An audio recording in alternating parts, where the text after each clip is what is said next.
Our changing Earth. Our Earth is not stable. The surface of the Earth is constantly being shaped and reshaped by the external agents of denudation like running water, wind, glacier, etc. That is why our present-day landforms are diverse and varied. Study at a glance. Earth movements. Major landforms. Earth movements. The variation in landforms is the result of two forces working simultaneously inside the Earth and also on the surface of the Earth.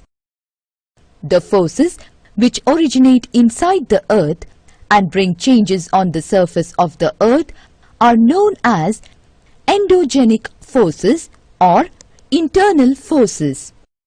The forces which operate on the surface of the Earth and bring changes on the surface are called exogenic forces or external forces. The endogenic forces try to uplift or subside the Earth's surface, while exogenic forces try to level down the surface of the Earth.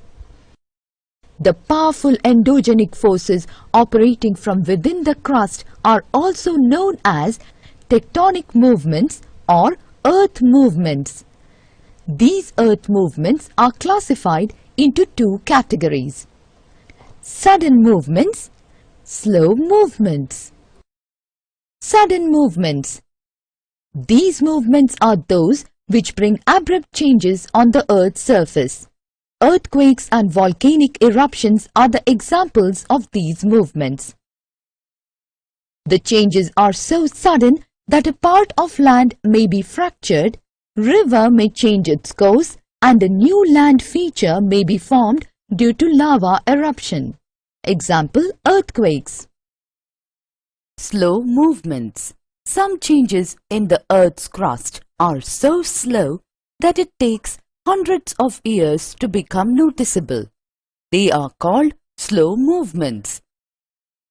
Slow movements are further classified into vertical movements, horizontal movements. The vertical movements operate vertically in the Earth's crust. They cause large-scale upliftment or subsidence of a part of the Earth's crust. These movements are often known as continent-building movements. Horizontal movements are those movements which operate on the Earth's surface horizontally. Horizontal movements are of two types, that is, forces of compression, forces of tension. Forces of compression. These forces act on the rock strata from opposite directions, due to which the rock layers are bent up or folded into a series of anticlines and synclines. These forces are responsible for the formation of fold mountains. The Himalayas, the Rockies, the Andes and the Alps mountains have been formed due to the forces of compression and are examples of fold mountains. Forces of tension. These forces operate in opposite directions, thus causing a fault or a fracture in the Earth's crust. The fractured rock strata either slide upward or downward along the fault line. The faulting then gives birth to new relief features like the Rift Valley or a block mountain. If a block of land subsides between two parallel faults, then it looks like a huge mountain, known as block mountain. The valley of Narmada and Tapi are examples of rift valleys, while Vindhyas and Satpura are the examples of block mountains. Major landforms. The landscape is being continuously worn away by two processes: weathering and erosion. Weathering is the breaking up of the rocks on the Earth's surface. Erosion is wearing away of the landscape by different agents like water, wind and ice. The eroded material is carried away or transported by water, wind, etc. and eventually deposited. This process of erosion and deposition creates different landforms on the surface of the earth. Work of wind. An active agent of erosion and deposition in the deserts is wind. In deserts, you can see rocks in the shape of a mushroom, commonly called mushroom rocks. Winds erode the lower section of the rock more than the upper part. Therefore, such rocks have narrower base and wider top. When the wind blows, it lifts and transports sand from one place to another.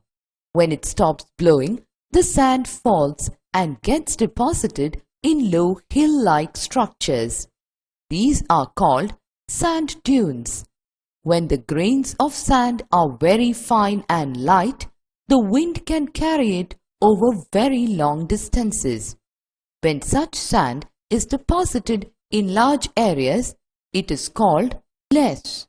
Large deposits of less is found in China. Work of ice. Glaciers are rivers of ice which too erode the landscape by bulldozing soil and stones to expose the solid rock below.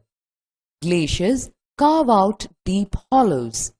As the ice melts, they get filled up with water and become beautiful lakes in the mountains. The material carried by the glacier, such as rocks, big and small, sand and silt, gets deposited. These deposits form glacial moraines.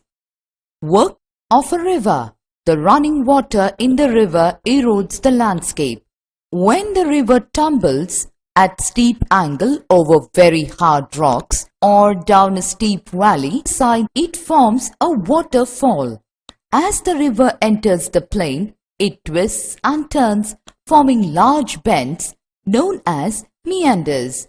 Due to continuous erosion and deposition along the sides of the meander, the ends of the meander loop come closer and closer, and in due course of time, it cuts off from the river and forms a cut-off lake, also called an oxbow lake.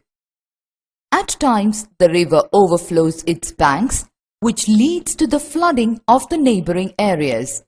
As it floods, it deposits layers of fine soil and other materials called sediments along its banks, which leads to the formation of flat, fertile floodplain. The raised banks are called levees.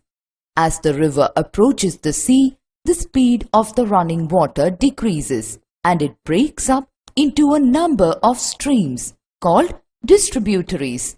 The river becomes so slow that it begins to deposit its load. Each distributary forms its own mouth. The collection of sediments from all the mouths forms a delta. Work of sea waves. The erosion and deposition of the sea waves give rise to coastal landforms. Sea waves continuously strike at the rocks, cracks develop, and over the time they become larger and wider. Thus, hollow-like caves are formed on the rocks. They are called sea caves. As these cavities become bigger and bigger, only the roofs of the caves remain, thus forming sea arches. Further erosion breaks the roof and only walls are left. These wall-like features are called stacks. The steep rocky coast rising almost vertically above sea water is called sea cliff. The sea waves deposit sediments along the shores, forming beaches. Earthquake. An earthquake is the result of a sudden release of energy in the Earth's crust that creates seismic waves. The lithosphere is broken down into a number of plates known as lithospheric plates. When the lithospheric plates move, the surface of the earth vibrates, and these vibrations can travel all around the earth. These vibrations are called earthquakes. Earthquakes are recorded with a seismometer, also known as seismograph. The magnitude of earthquake is measured on the Richter scale. An earthquake of 6 is considered as very strong, and 7 is classified as a major earthquake. The place in the crust where the movement starts is called the focus, and the place on the surface above the focus is called epicenter. Vibrations travel outwards from the epicenter as waves. Greatest damage is usually closest to the epicenter, and the strength of the earthquake decreases away from the center. There are 3 types of earthquake waves: P waves or longitudinal waves, S waves or transverse waves, L waves or surface waves. Volcano. A volcano is a vent or an opening in the earth's crust through which hot molten rock, ash and gases erupt suddenly. Volcanoes can also form where there is stretching and thinning of the earth's crust. Summary. The variations in landform is the result of 2 forces working simultaneously inside and outside the earth. The internal forces are called endogenic forces. The external forces are called exogenic forces. The endogenic forces are further classified into sudden movements and slow or secular movements.